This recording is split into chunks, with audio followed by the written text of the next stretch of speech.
It's important because I was affected by a lot of people. My family was affected with mental health, so I wanted to figure out a way where I could help and kind of get a hold and a handle on this mental health, on these mental health issues.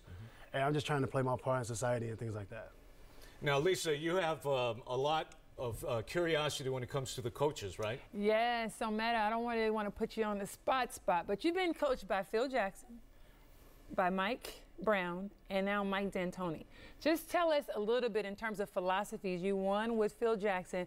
What do you feel is missing? Because as an analyst, as a fan, when we watch, we feel like something's missing from a coaching standpoint. Is there anything you can like shed a little light on from the philosophy standpoint? I think, you know, the difference between the coaches is obviously Phil has a lot of rings and coached some great players.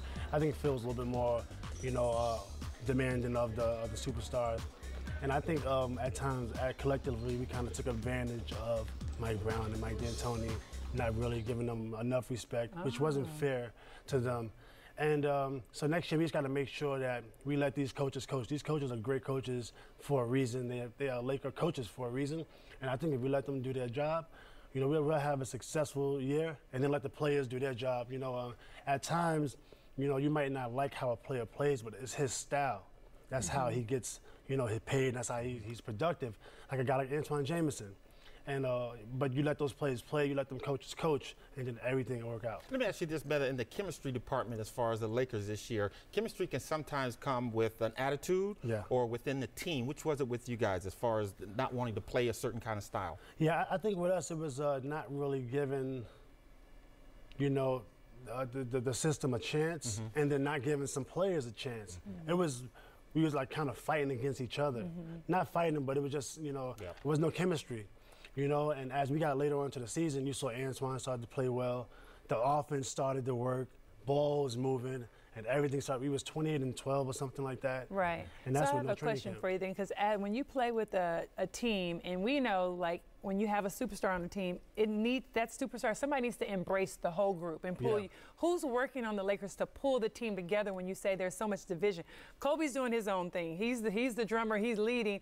Whether you guys are choosing to follow or not, is it him? Is it you? Who's that glue person? Because Derek Fisher used to be that for you guys. Yeah, Derek Fisher was definitely Who's taking that role to pull you guys together, regardless of what the coach is talking about? Right. Somebody in that locker room has to lead. Yeah, I think for the most part, I tried to take on that role. You know, Powell tries to take on that role, but guys that been there have to take on that leadership role. And you know, I was in the locker room trying to keep, you know, things together consistently all season, just off things I learned from guys like Reggie Miller and Derek Fisher. It's nothing I invented. Right. It's just things I've been through with other players, and I try to, you know, give people that experience that I have, and just try to put it in the locker room.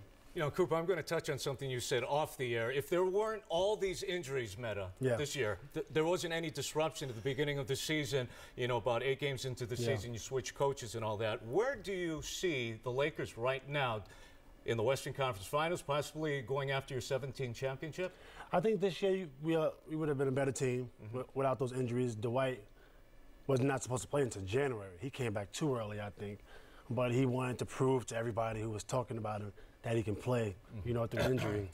And so he came back too early probably, and I think we would have been better. I think we probably still would have lost, tell you the truth, because the chemistry wasn't there. Tell it, Melody. I love the fact that you are so honest. Yes, I think because the chemistry wasn't. It has nothing to do so much with X's and O's as it does chemistry. Team chemistry is huge if you want to win a championship, and the Lakers did not have it. Yeah, I think going into next season we'll have better chemistry. Okay, we're going to take a quick break, but we're going to have more with Metta, including that big question: is Dwight